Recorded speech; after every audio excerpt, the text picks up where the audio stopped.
Cuando me desplomé en la oficina, los médicos llamaron a mis padres. Nunca aparecieron. Llevaba 3 días en esa habitación blanca y estéril, escuchando el pitido constante de una máquina que respiraba por mí, cuando mi teléfono finalmente se iluminó. Pero no era una llamada, era un bombardeo. 82 llamadas perdidas y un WhatsApp de mi madre. Elena. 5 palabras. Te necesitamos. Contesta de inmediato. El corazón me dio un vuelco. Entonces apareció una segunda notificación. Una etiqueta en Instagram. Mi hermana Carla. Todo sonrisas, brindando con copas de cava con mi madre en un balneario de 5 estrellas. El pie de foto me golpeó más fuerte que el colapso. Escapada de chicas sin dramas. ¿Desde dónde nos escucháis? Dejad un comentario diciendo dónde estáis y qué hora es. Me quedé mirando la pantalla. Las 2 notificaciones brillaban una al lado de la otra. Una exigencia de ayuda junto a una celebración de mi ausencia. 82 llamadas perdidas. Te necesitamos. Una copa de cava sin dramas. Algo dentro de mí. Un hilo al que me había aferrado con tanta fuerza, que me había marcado las palmas de las manos. No se deshilachó. Se rompió limpiamente. No lloré. No tiré el teléfono. Ni siquiera sentí el familiar ardor de la ira ni el frío miedo de la decepción. Por primera vez en mi vida, no sentí nada.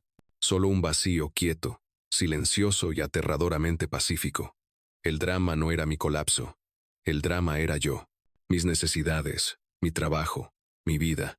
Cualquier cosa que se interpusiera en mi papel de ser su soporte financiero y emocional a tiempo completo.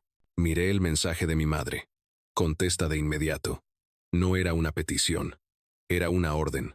La clase de orden que le das a un electrodoméstico averiado, no a un hijo en la UCI. Sin pensarlo 2 veces, desbloqueé el teléfono.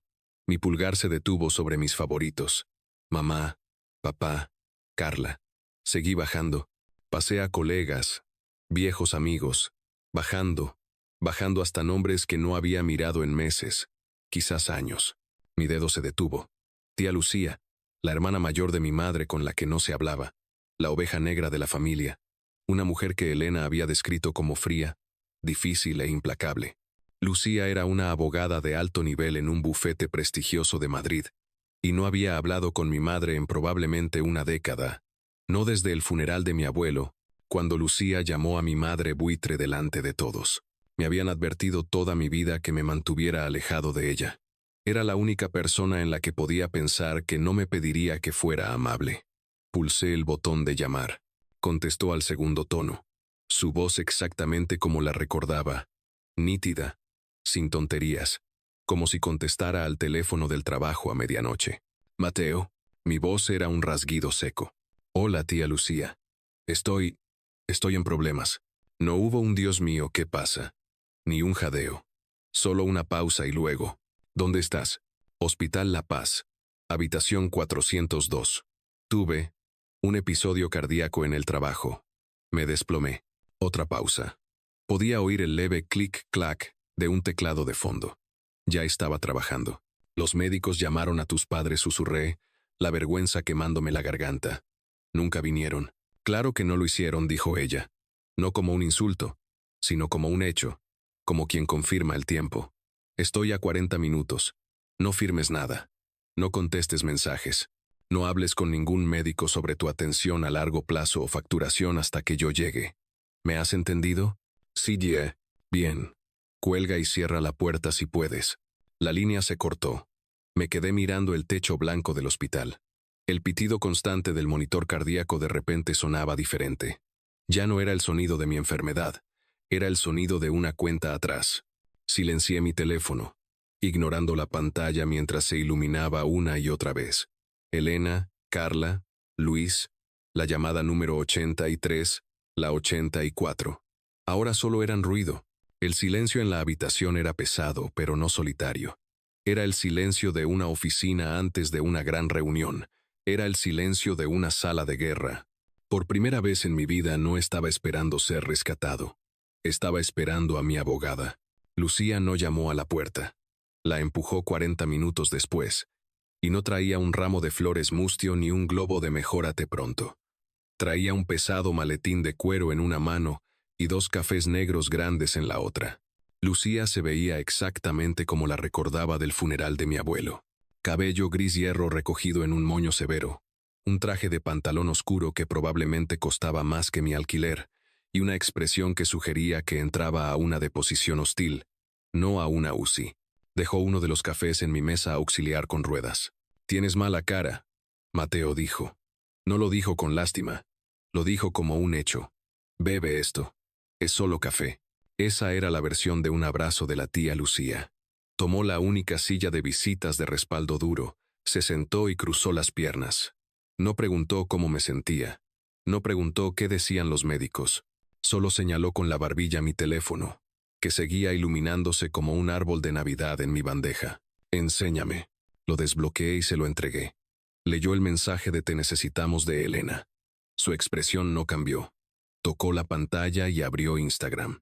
Se quedó mirando la foto de escapada de chicas sin dramas durante 10 largos y fríos segundos. Luego dejó el teléfono, con la pantalla hacia arriba sobre la bandeja. Dijo, como si un médico acabara de confirmar un diagnóstico. Tomó un sorbo de su propio café. «Esto es un clásico», dijo con voz baja. «Has estado viviendo en un sistema familiar narcisista toda tu vida, Mateo. Simplemente no tenías el vocabulario para ello. Tu madre, Elena, es la reina. Todo y todos deben girar en torno a ella. Tu hermana Carla, ella es la niña de oro. No puede hacer nada mal. Existe para ser elogiada y financiada».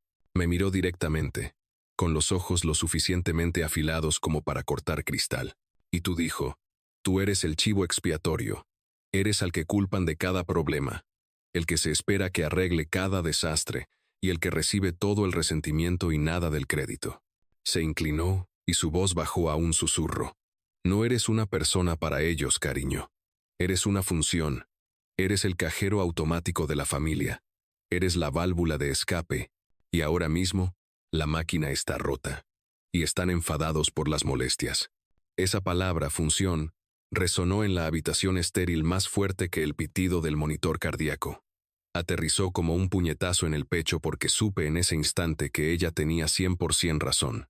No era un hijo. Era una partida presupuestaria.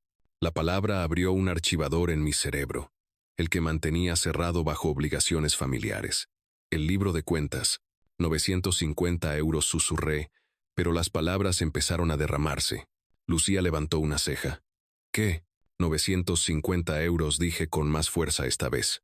«Cada mes, el día 1, una transferencia automática de mi cuenta corriente a la suya para la letra de su coche. Un sub de lujo en el que nunca me he sentado». «¿Qué más?», dijo Lucía. No estaba tomando notas. Solo me observaba. «El viaje de influencer de Carla a Dubái el año pasado», dije, el recuerdo dándome náuseas.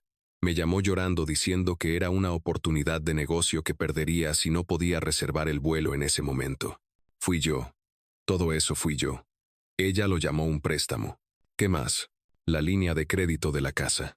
La que mi padre, Luis, sacó hace años. Dejó de pagar. He sido yo quien ha estado pagando las cuotas de penalización en silencio durante 18 meses para evitar que el banco embargara la casa. Él solo seguía diciendo, «Hazlo por la familia, Mateo. Solo, mantén la paz». Lo enumeré todo. La matrícula para la certificación de coaching de vida de Carla, las facturas de tarjetas de crédito que había pagado, los interminables y desesperados préstamos de última hora que nunca se mencionaban de nuevo. La función de Mateo. Cuando finalmente terminé, la habitación estaba en silencio. Había pasado toda mi vida adulta conteniéndolo todo, y ahora se estaba desbordando. El único sonido era el constante y rítmico bip bip bip del monitor. Y por primera vez sentí el ardor caliente de las lágrimas. No lágrimas de tristeza, lágrimas de vergüenza. «¿Por qué hice esto?», susurré, mirando a Lucía, desesperado. «¿Por qué les dejé hacerlo durante tanto tiempo? ¿Por qué?». Lucía no respondió. Solo se sentó allí sosteniendo su café y esperó. Sabía que esta era mi parte para hablar, no la suya. Respondí a mi propia pregunta, la verdad finalmente abriéndose paso fuera de mi garganta, cruda y fea. Pensé que arreglar sus problemas me hacía valioso. Estaba tan aterrorizado de que si no era útil, no me querrían. Que si no era el solucionador, no era nada.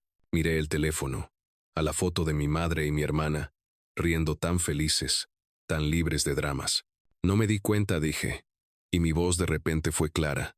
La ronquera desapareció reemplazada por algo frío. Eso no es amor. Es solo un trabajo. Levanté la cabeza y me encontré con la mirada de Lucía. Y acabo de renunciar. Una sonrisa pequeña, fina y aterradora se dibujó en el rostro de mi tía. Bien dijo. Porque desde este momento, no somos familia. Somos un equipo legal. Ahora pásame ese portátil. Tenemos que hacer una auditoría. Todavía estaba conectado a un goteo intravenoso, pero nunca me había sentido más al mando. Lucía abrió mi portátil en la mesa con ruedas. Tú tienes las contraseñas, dijo. Tú conduces. Yo navego. Se sentía como si estuviéramos desactivando una bomba. Vale, dije, con voz plana. Primero, la transferencia automática de 950 euros a la cuenta personal de mi madre. Los dedos de Lucía volaron sobre el teclado mientras yo dictaba la información de acceso. Lo tengo, dijo. Programada para el día 1 de cada mes durante los últimos... Dios mío, Mateo. 7 años. Hizo clic con el ratón y canceló. Un clic. Una simple amputación digital. Décadas de obligación financiera, de responsabilidad asumida, desaparecidas. Siguiente, dije, con voz más fuerte. Amazon. Mi tarjeta de crédito es el pago principal en la cuenta Prime de mi hermana Carla. Lucía lo encontró. Sus ojos se entrecerraron. Mateo. El historial de pedidos. Ella ha estado haciendo dropshipping de artículos de diseño para su negocio de influencer y cargándotelo todo a ti como gastos comerciales. Y clic. Eliminado. La cuenta de ahorros compartida continué. La que mi padre Luis creó para emergencias familiares, que solo significaban sus emergencias. Accediendo, dijo Lucía. Transfiriendo todo tu saldo a tu nueva cuenta privada. Ahora. Y clic. Revocando todo acceso compartido. Nos quedamos allí sentados durante 1 hora. Clic, clic, clic. Cada sonido era otro candado cerrándose de golpe. Otra cadena rompiéndose. El cajero automático estaba oficialmente cerrado. No tardó mucho. Todavía estábamos en la habitación, con el zumbido tranquilo del monitor cardíaco llenando el silencio, cuando mi teléfono, que había estado en silencio durante 3 días mientras yo posiblemente moría, comenzó a vibrar tan violentamente que casi se cayó de la mesa. Se iluminaba una y otra vez. 15 minutos, notó Lucía, mirando el reloj. Eso es un nuevo récord. El primer mensaje era de Carla. No eran palabras. Era solo una captura de pantalla de su banco. El saldo, 41 euros y 50 céntimos. Fue seguido inmediatamente por una ráfaga de mensajes en mayúsculas. ¿Qué demonios, Mateo? Mi tarjeta acaba de ser rechazada en una tienda de lujo delante de todos. Parezco idiota. Arregla esto ahora mismo. Miré la pantalla. Arregla esto. ¿No un estás bien? No un dónde has estado. Solo arregla esto. Antes de que pudiera siquiera procesarlo, apareció una notificación de buzón de voz. Mi madre, Elena. Lo puse en altavoz para que Lucía lo oyera. Su voz no estaba aterrorizada. No estaba preocupada. Era fría. Más fría y dura de lo que la había escuchado nunca. Mateo, no sé qué clase de juego infantil pasivo-agresivo crees que estás jugando, pero estás avergonzando a esta familia. Carla está tirada y mi tarjeta acaba de ser rechazada en la recepción del balneario. En el balneario. Has creado un desastre humillante. Necesitas detener esta pataleta patética y llamarme de inmediato. Mi episodio cardíaco, mi tiempo en la UCI, los cables pegados a mi pecho, todo era una pataleta. Miré a Lucía. Ella simplemente tomó un sorbo de su café con calma, completamente impasible. Y luego, para completar el trío, un mensaje de mi padre, Luis, el facilitador, el pacificador. El suyo era más largo, un intento de sonar razonable. Mateo, tu madre está histérica. Estás causando mucho drama. Se supone que estamos de viaje. Sea lo que sea que esté pasando, solo necesitas llamarlas y disculparte. Somos familia. Solo, por favor, Mateo, arregla esto. Dejé caer el teléfono sobre la cama. Las conté. 86 llamadas perdidas, mensajes de voz y textos en los últimos 20 minutos. Y ni uno solo. Preguntaba si estaba vivo. Lucía asintió lentamente. La máquina está rota, dijo con voz sombría. Y las ratas están corriendo. Cerró mi portátil con un golpe suave y definitivo. Bien. Ahora saben que vamos en serio. La fase 1 está hecha. La pelea ya no era solo sobre mis sentimientos. Era sobre estrategia. Lucía, mi tía, ya no era solo familia. Era una abogada en una misión. Se sentó en la rígida silla de visitas del hospital, con el portátil abierto, irradiando una energía que era más propia de una sala de juntas que de una sala de recuperación. Están entrando en pánico, Mateo dijo, sin levantar la vista de la pantalla. Y la gente en pánico es descuidada. Nosotros no vamos a ser descuidados. Vamos a ser metódicos. Lo primero que redactó fue un requerimiento formal de cese y desistimiento. Fue agudo, frío y legalmente brutal. Prohibía explícitamente a Elena, Luis y Carla contactar con cualquiera de mis médicos, enfermeras o administradores del hospital con respecto a mi condición. Si aparecen, dijo, se encontrarán con seguridad. Tu salud ya no es asunto suyo. Mientras ella manejaba el cortafuegos legal, yo manejaba el financiero. Mi voz aún era débil, pero las palabras eran firmes. Llamé a mi departamento de recursos humanos. Sí, necesito cambiar mi información de domiciliación de nómina con efecto inmediato. Dirigí mi sueldo completo a una cuenta bancaria nueva de alta seguridad en una cooperativa de crédito de la que nunca habían oído hablar. Una cuenta en la que solo estaba mi nombre. Luego, bloqueamos mi crédito. Fui a internet y uno por uno informé a las agencias de crédito. Fue como bajar una reja de acero. Nadie podía abrir una tarjeta nueva a mi nombre. Nadie podía solicitar un préstamo. Nadie podía ni siquiera consultar mi crédito sin mi consentimiento manual expreso. Estábamos construyendo una fortaleza piedra a piedra allí mismo desde esa cama de hospital. Y fue entonces cuando Lucía lo encontró. Había estado investigando la hipoteca de la casa familiar, la que yo había avalado tontamente hacía años para salvarlos del embargo. Mateo dijo, con la voz repentinamente tranquila, lo cual era más alarmante que si gritara, ¿qué es este crédito de 150.000 euros? La mire fijament. ¿Qué? Un crédito con garantía hipotecaria. Yo no. Nunca firmé eso. Bueno, dijo Lucía, girando el portátil hacia mí. El banco parece pensar que lo hiciste. Se sacó hace 6 meses. Se me heló la sangre. Hace 6 meses. Eso fue justo cuando Carla decidió que necesitaba ir a Dubái para encontrarse a sí misma como influencer. Lucía hizo clic unas cuantas veces más y abrió el PDF de los documentos del préstamo. Pasó la jerga, pasó las altas tasas de interés, directo a la última página, la página de firmas. Y allí estaba. Mi nombre, Mateo. Pero no era mi letra. La M era demasiado redonda, demasiado curva. La O tenía una floritura dramática que yo nunca había usado. Era temblorosa, tratando de imitar mi firma, pero fallando. Conocía esa letra. La había visto en 1000 tarjetas de cumpleaños, notas pasivo-agresivas y cheques que me habían hecho cobrar por culpa. Era la de mi madre. No solo se habían apoyado en mí, no solo habían tomado de mí, me habían suplantado. Habían robado mi nombre, falsificado mi firma, y me habían endeudado por 150.000 euros, mientras yo trabajaba hasta provocarme un infarto para pagar sus vidas. Miré a Lucía. El shock se había ido, reemplazado por algo oscuro y sólido. No solo tomaron mi dinero, dije las palabras. Sabiendo a ceniza, robaron mi nombre. El silencio que siguió fue pesado.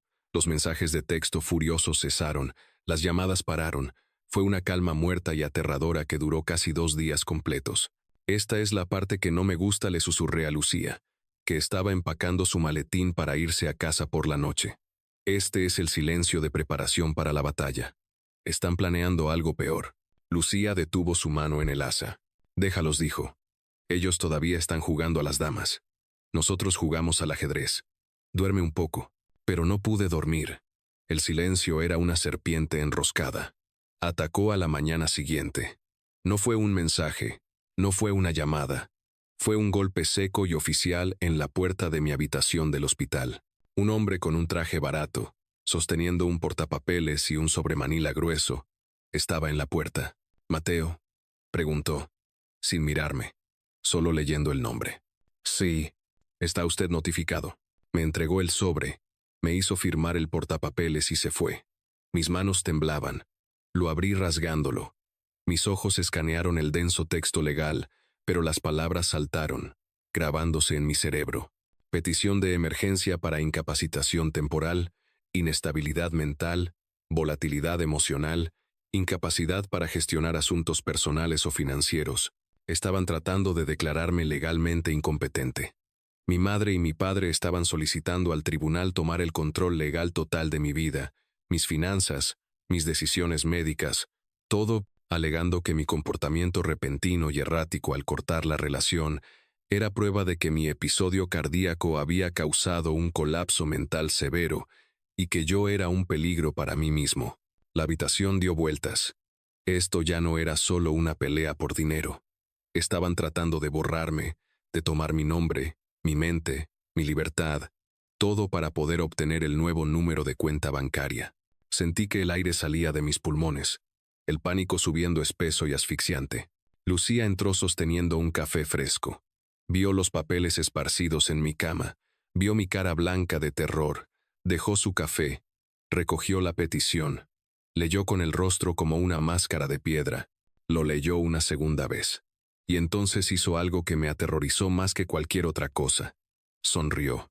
No era una sonrisa agradable. Era una sonrisa fría, fina y depredadora, que no llegaba a sus ojos. ¡Ay! Elena susurró a los papeles. Mujer estúpida, estúpida. Lucía, dije, mi voz temblando. Están tratando de decir que estoy loco. Van a quitármelo todo. No.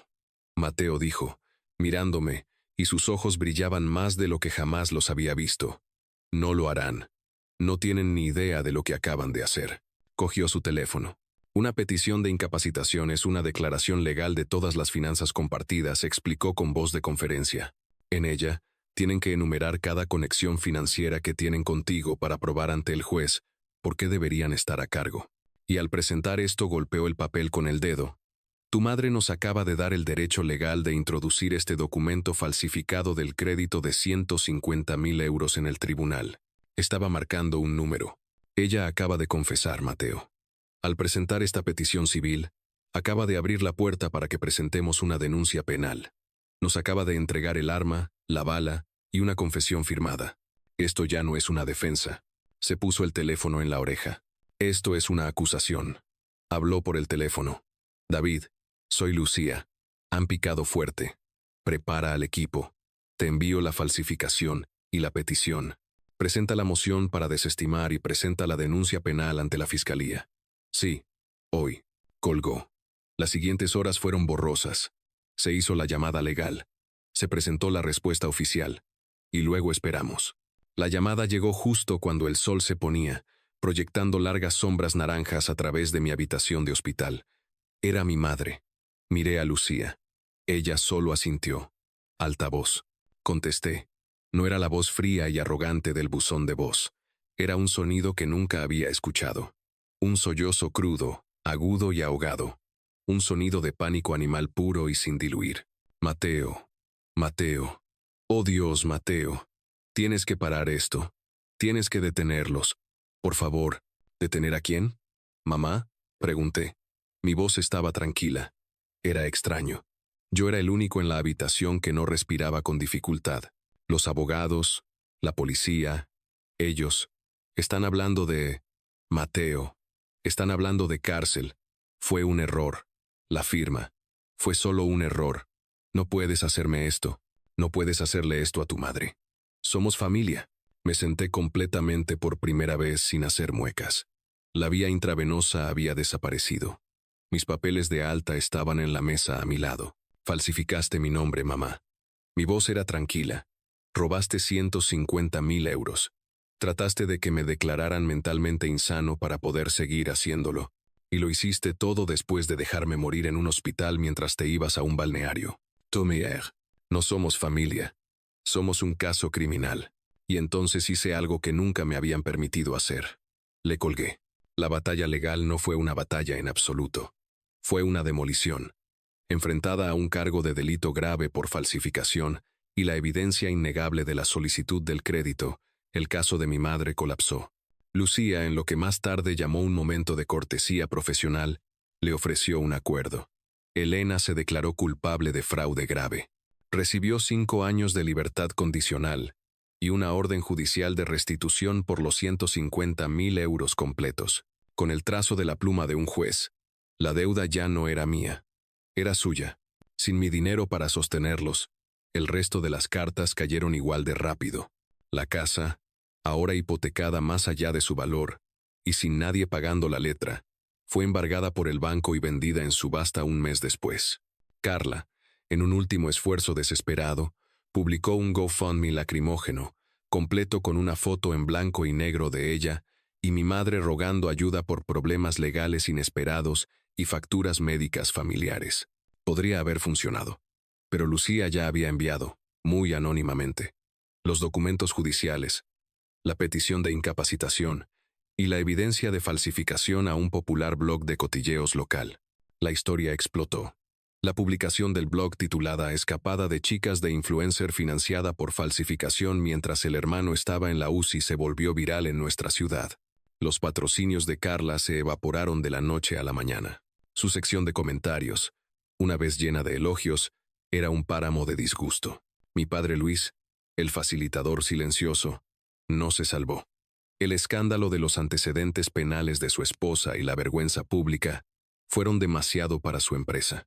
Fue despedido discretamente por reestructuración. Lo perdieron todo.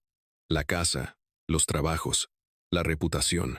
Unas semanas más tarde, estaba de vuelta en mi propio apartamento. Me habían dado el alta. El apartamento se sentía bastante seguro. Lucía pasó una última vez con una botella de champán muy caro. No la bebimos.